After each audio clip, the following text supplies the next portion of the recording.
Finally কিন্তু আমি চলে এসেছি আজকে প্রয়াগরাজে। আর প্রায় মানে শিয়ালদা থেকে এই পর্যন্ত মানে প্রয়াগরাজ স্টেশন পর্যন্ত প্রায় 16-17 ঘন্টা, প্রায় 16 ঘন্টা 45 মিনিটের জার্নি করার পরে কিন্তু এসে পৌঁছালাম এই মহাকুম্ভ মেলাতে।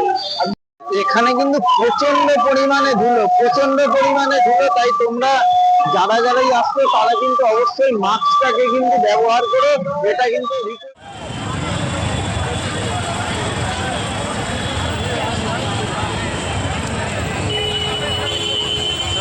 ওই গাছের ছায়াতে প্রয়াগরাজ লেখা আছে, ওখানে ওপরে ঠিক আছে, এটা আমাদের সাইড কমা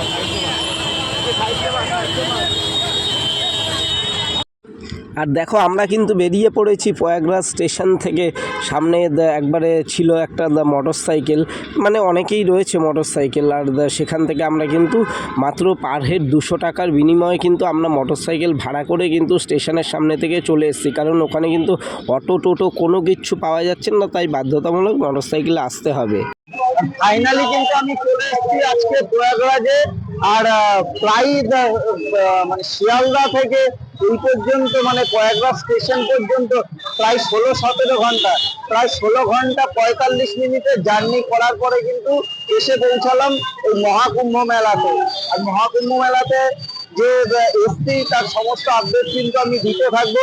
আগামীকালকে কিন্তু আমাদের ট্রেন ছাড়ার কথা ছিল যে 10টা 55 মিনিট, সেই জায়গায় কিন্তু ছেড়েছে 11টা 55 মিনিট। আর সেই ট্রেন ঢুকেছে কিন্তু দুপুর 3টে বেজে 6 মিনিটে প্রয়াগরাজ স্টেশনে পৌঁছেছে। আর সেখান থেকে কিন্তু আমরা এখন বাইকে করে, যেহেতু অটো কিছু চলছে না, যারা পরবর্তী সময় আসতে চাইছো আমি তাদেরকে বলবো, তাদের উদ্দেশ্যে বলবো যে তারা কিন্তু যারা এরপরে স্নানটা করবে, যে 26শে ফেব্রুয়ারি যেই স্নানটা রয়েছে শিবরাত্রির, সেই স্থানটাতে যারা আসতে চাইছো তারা কিন্তু অবশ্যই কিন্তু কেউ গাড়ি নিয়ে আসার চেষ্টা করো না, কারণ গাড়ি নিয়ে আসলে প্রচন্ড পরিমাণে ট্রাফিক জ্যামে কিন্তু করতে হতে পারে তোমাদেরকে। তাই তাই তো তোমরা কিন্তু একটা কাজ অবশ্যই করে রেখো, যে অবশ্যই কিন্তু আসার সময় তোমরা চেষ্টা করবে, আমি কিন্তু আসার সময় বাইকেতে এসছি, আর তোমরা কিন্তু চেষ্টা করো যে বাইকে আসার জন্য। খুব তাড়াতাড়ি এবং খুব কম সময়ের মধ্যে কিন্তু পৌঁছে যাবে। যদিও ভাড়াটা একটু বেশি লাগছে, তাও কিন্তু তোমরা কিন্তু খুব তাড়াতাড়ি চলে আসতে পারো। তো চলো এবার ধীরে ধীরে আমি মেলার ভেতরে ঢুকবো। তার আগে এখানের কিছু সিন দেখে নাও, তোমরা কেমন লাগলো অবশ্যই সেটা কিন্তু ভিডিওতে কমেন্টে জানাবে। এখানে কিন্তু প্রচন্ড পরিমাণে ধুলো, প্রচন্ড পরিমাণে ধুলো। তাই তোমরা যারাই আসছো তারা কিন্তু অবশ্যই মাস্কটাকে কিন্তু ব্যবহার করো, এটা কিন্তু রিকোয়েস্ট রইল। আর ফাইনালি আমরা কিন্তু মেলা প্রাঙ্গণে প্রবেশ করতে চলেছি। আর এখান দিয়ে তোমরা দেখতে পাচ্ছ, এখান দিয়ে সঙ্গমের ঘাট মাত্র 2 কিলোমিটার। আর বড় হনুমান মন্দির, মানে যেটা সেই অনেকের ভিডিওতে দেখেছে যে লেটে হওয়া হনুমান, সেই মন্দিরের কিন্তু এই রাস্তায়। আর এই একই রাস্তা ধরে কিন্তু সঙ্গমেতে স্নান করতে সবাই কিন্তু ধীরে ধীরে আসছে।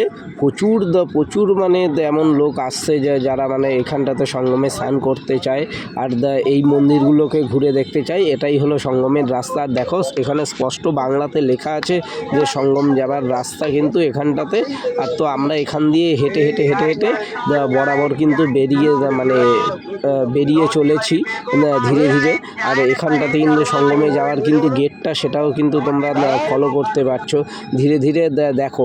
আর এই হলো মেন জায়গা যেখান দিয়ে আমরা কিন্তু প্রবেশ করে একবারে সম্পূর্ণ মেলার। আর দেখতেই পাচ্ছ যে লাইটের যে আলোর যে ছটাটা, সেটা দেখে বোঝা যাচ্ছে যে এখানটাতে প্রচণ্ড পরিমাণ কিন্তু ভিড় হতে চলেছে।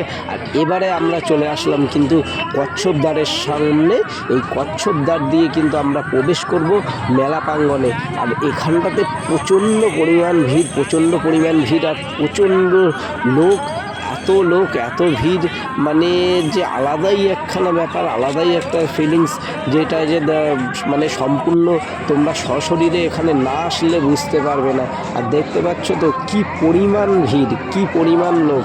আর এই যে ভিড়টা, যেই সময় আমি ভিডিওটা করছি সেটা ছিল মাঘী পূর্ণিমার স্নান ছিল, সেই সময় আমরা গিয়েছিলাম।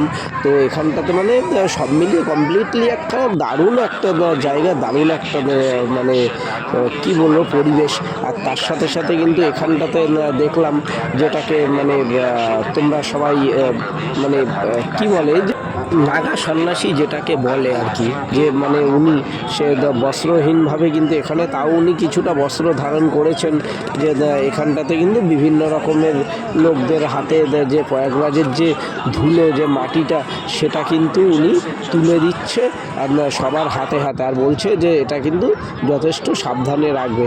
আর এই দেখো এইখানের হলো সম্পূর্ণ যে ভিউজটা, ও সে দারুণ একখানা ফিলিংস, দারুণ একটা ফিলিংস, যেইটা মানে যে বলে বোঝানো যাবে না।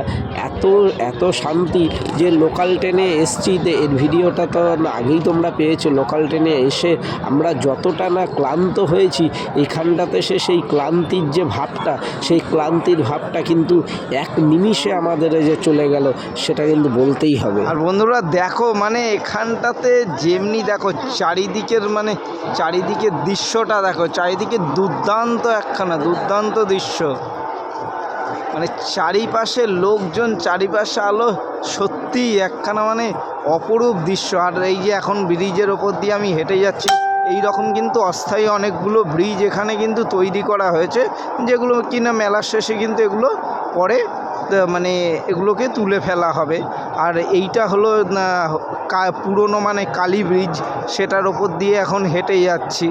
তো এটা মানে খুব দারুণ, মানে এদিকে বলো, এই পাশটাতে বলো, এই পাশটাতে বলো, মানে চারিদিকটাতে দেখো টোটাল চারিদিকে একবারে মানে লোক, যেই দিকে তাকাবে সেদিকেই লোক আর লোক, লোকে লোকের লোকারণ্য। আর এই দেখো সামনে এইটা রয়েছে একটা ব্রিজ, আর তার পাশে কিন্তু আরেকখানা রয়েছে লোহার ব্রিজ, যেইটা সেটা হলো নৈনি ব্রিজ। তো দারুণ একটা জায়গা, অসাধারণ লাগছে জাস্ট। আর সেই চিরাচরিত কিন্তু সেই সঙ্গমের ঘাট, যেখানে আর কি গঙ্গা যমুনা সরস্বতী কিন্তু মিলিত হয়েছে, সেই স্থলটা হলো সঙ্গম স্থল। আর সেই সঙ্গমের ঘাটে এখন দেখো প্রায় রাত্রির এখন নাই করে প্রায় 12টার উপরে বাজে, কিন্তু এখনই কিন্তু তার মধ্যে প্রচণ্ড পরিমাণ মানুষের ভিড়। আর এখানটাতে কিন্তু আরও দেখো ভীষণ বড় বড় এইরকম বড় বড় সব টেন্ট করে দিয়েছে, বড় বড় যে টেন্ট রয়েছে, এই টেন্টেও কিন্তু প্রচুর মানুষ রয়েছে। এমন দেখলাম যে 3-4টে টেন্ট রয়েছে, আমরা এই টেন্টের মধ্যেই ছিলাম। তো যাই হোক, ওখানটাতে তো শোয়া টোয়া হলো। তো এখানটাতে আবার এই পাশে একখানা প্রোগ্রাম চলছিল, তো প্রোগ্রামটাও দেখতে চলে আসলাম একটুখানি। খুব সুন্দর প্রোগ্রাম হচ্ছে, কিছুক্ষণ দাঁড়িয়ে গেলাম, যে এত সুন্দর একটা প্রোগ্রাম না দাঁড়ালে একদম নয়, তাই একটু দাঁড়িয়ে গেলাম এখানটাতে। আর দেখো এই সেই নৈনি ব্রিজ, যেইটার উপর দিয়ে এখন ট্রেন যাচ্ছে, যেটা আর কি প্রয়াগরাজ স্টেশন ঢোকার আগেই কিন্তু এই ব্রিজটা আছে। প্রথমে প্রয়াগরাজ চৌকি আছে, তারপরে নৈনি আছে, তারপরেই হলো প্রয়াগরাজ জংশন। আর এইটা দেখো, এইটা ঠিক এই ব্রিজটার ওপরে কিন্তু এখন উঠেছি, এই ব্রিজটার ওপরের ভিউটাও কিন্তু অসাধারণ। আর দেখো ল্যাম্পপোস্টগুলো আমার সবচাইতে বেশি ভালো লাগছে, সবচাইতে বেশি দৃষ্টি আকর্ষণ করছে সব জায়গা থেকে, কারণ ভারতের একটা যে জাতীয় পতাকার রঙে কিন্তু রাঙানো হয়েছে প্রতিটা লাইটের পোস্ট। একবারে অসাধারণ একটা যে মানে দুর্দান্ত একটা অভিজ্ঞতা কিন্তু এখানে এসে হলো। ভিডিওটাতে দেখো মানে জাস্ট এখানে ভিড়টা দেখতে পাচ্ছ, ভিড়টা খালি দেখো, মাঘী পূর্ণিমার কিন্তু সাইসানে হচ্ছে, খালি যে ভিড়টা খালি দেখো, জাস্ট অসম লাগছে। বন্ধুরা সবাই কেমন আছো? আশা করি সবাই ভালো আছো। আর আমি কিন্তু চলে এসেছি এই বছর কুম্ভ মেলায়, মহাকুম্ভ মেলা। প্রয়াগরাজে যে কুম্ভ মেলা হচ্ছে সেটা তোমরা সবাই জানো, 2025 সালে এই কুম্ভ মেলাটা 28শে ফেব্রুয়ারি পর্যন্ত কিন্তু চলবে। তার মেলা চলবে 28শে ফেব্রুয়ারি পর্যন্ত, আর 28শে ফেব্রুয়ারি কিন্তু এই মেলার সমাপ্তি হতে চলেছে।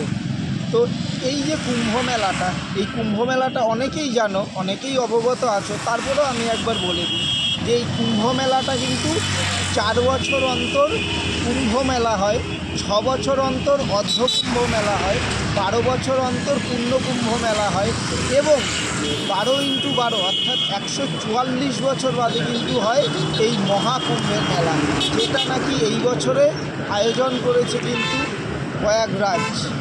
আর এই মহাকুম্ভের মহা অমৃত স্থান করার জন্য আগামীকালকে মাঘী পূর্ণিমা, আর আমি চলে এসেছি কিন্তু প্রয়াগরাজে, তোমরা সেইটা দেখতে পাচ্ছ।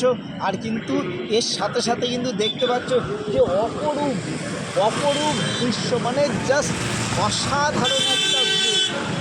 আমিও ক্যামেরাম্যানকে বলবো যে একবার দেখাতে এই জায়গাটা, মানে এতটাই অসাধারণ যে তোমরা না এলে বিশ্বাস করতে পারবে না। তো যাই হোক, আগামী 26 তারিখ মহাশিবরাত্রিতে লাস্ট শাহী স্নান আছে। যারা যারা আসতে চাইছো অবশ্যই কিন্তু এই কুম্ভ মেলাতে এসে যোগ দাও। আর কারা কারা আসতে চাইছো অবশ্যই কিন্তু আমার এই ভিডিওতে কমেন্টে তোমাদের জানাতে হবে। আর অবশ্য করেই আমাকে লাইক করো, আমার চ্যানেলটাকে ফলো করো, সাবস্ক্রাইব করতে থাকো আর এমন নতুন আরও ভিডিও পাওয়ার জন্য। তো চলো আজ এই পর্যন্তই, দেখা হবে আবার কোনো নতুনত্ব ভিডিওতে, আবার তোমাদের সাথে কথা হবে। তো চলো, জয় দা হর হর মহাদেব বলে আজকের মতো শেষ করছি।